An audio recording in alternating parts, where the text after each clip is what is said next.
a GMA exclusive for you right now with Blondie's Debbie Harry. The rock star and style icon is releasing a blockbuster new memoir. It's called Face It. It's going to be out tomorrow.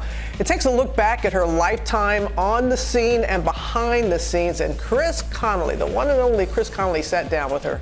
Good morning, Chris. Good morning, Robin. You know, when you heard her voice, when you listened to her lyrics, when you saw her on stage, you thought Debbie Harry is fearless. Well, it turned out she wasn't that fearless. She had to overcome that. In fact, as her new memoir proves, she overcame a lot on her way to becoming a trailblazing rock star.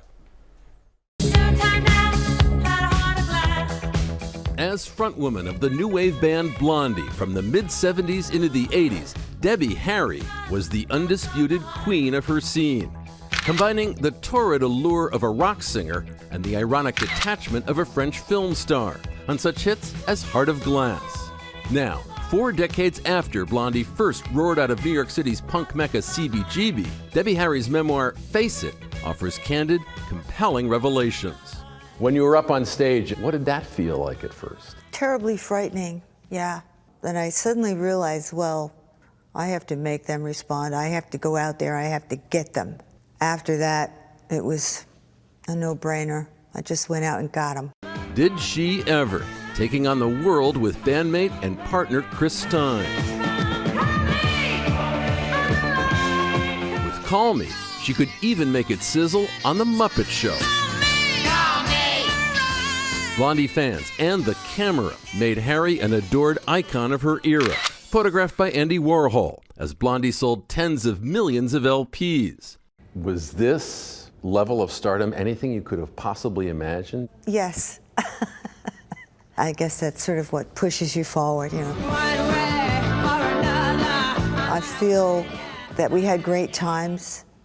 We had horrible times. One you chronicle in the book, it's a sexual assault that involved someone who came into your house. How do you endure something like that? I have a great friend and partner in Chris, and he helped me just to sort of put it into proportion. Believe me, I felt anger, frustration, I wanted revenge, you know, I went through every, you know, logical turn of emotion that you would normally go through when you're victimized. I think for whatever reason, my sanity took over and said, you can't carry around this kind of anger and sense of frustration. After 7 years of record sales and shows, Blondie found they were penniless. You were broke? Mm-hmm. That's the story of rock and roll, isn't it? Drugs would also be in that story, Harry writing that she'd buy heroin for herself and Stein even after he was hospitalized with a severe illness. Why? Why? Because we were junkies.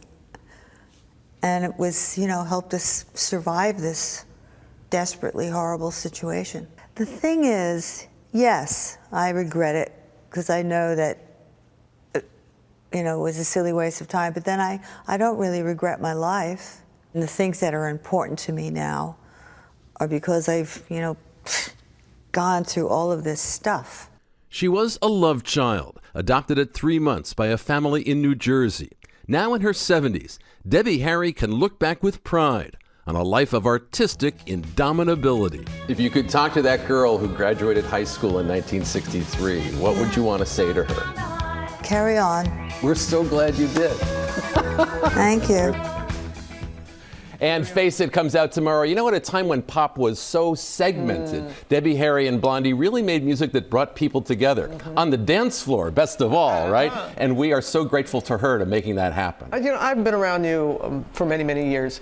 You are fanning out right now. I am. I had to do a little of this next to Debbie Harry. Her? I mean, I like her too. What is it? She was just an icon. She was a star. She was so brave. That was the thing that was so special about her. And she does face it. Yes, she does. Especially in this memoir.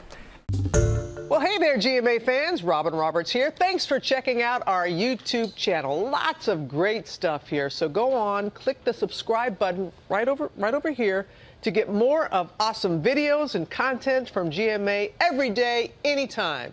We thank you for watching, and we'll see you in the morning on GMA.